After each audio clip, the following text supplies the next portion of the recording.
ఈ దేశంలో ఈ రాష్ట్రంలో ఉండేటువంటి బీసీ వర్గాల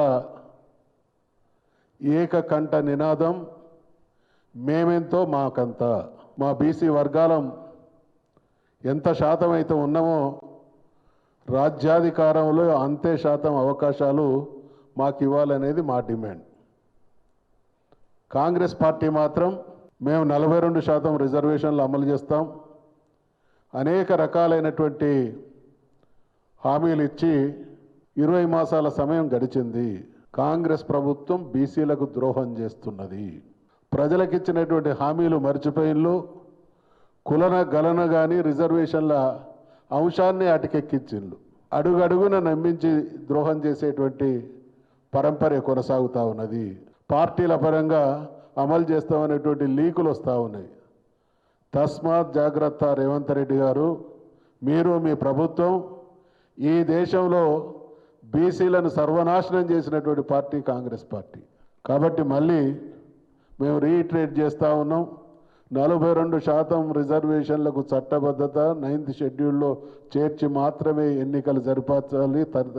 ఒకవేళ అది కాకుండా ఏదన్నా జరిగితే జరిగేటువంటి పరిణామాలకు రేవంత్ రెడ్డి కాంగ్రెస్ పార్టీ వారి ప్రభుత్వమే బాధ్యత వహించవలసి ఉంటుందని హెచ్చరిస్తాం.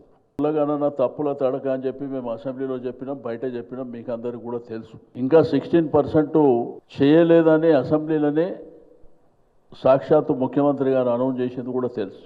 దానికి చట్టబద్ధత ఎట్లా వస్తుందో ఏదో తూతూ మంత్రంగా తీర్మానం చేసి పార్లమెంటుకు పంపించేది కూడా తెలుసు.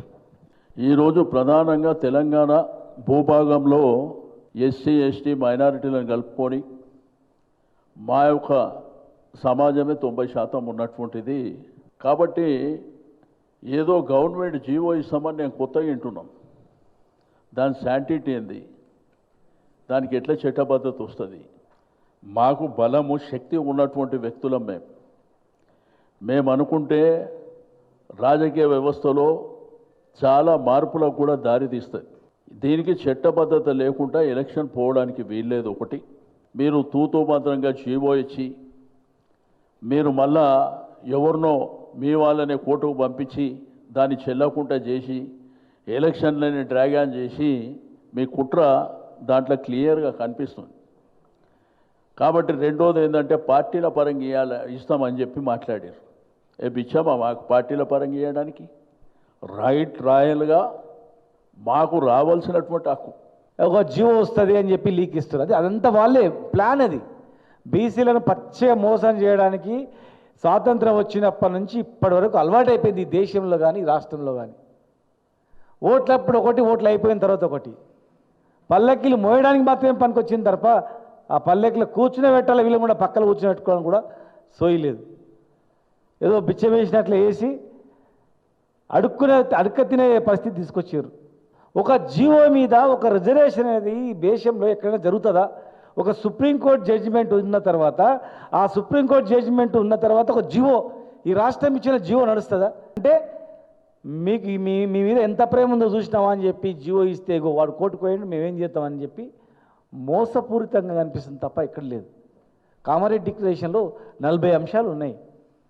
ఏ ఒక్కదానికన్నా డిక్లరేషన్, ఏదో ఒక్కదానికన్నా జీవో ఇష్యూ అయిందా? ఏ ఒక్క నియామకంలో కూడా ఈ వర్గాలకు లేదు. ఖచ్చితంగా చట్టబద్ధతతో ఇవ్వకపోతే తగినటువంటి కార్యాచరణ మేము చేస్తాం.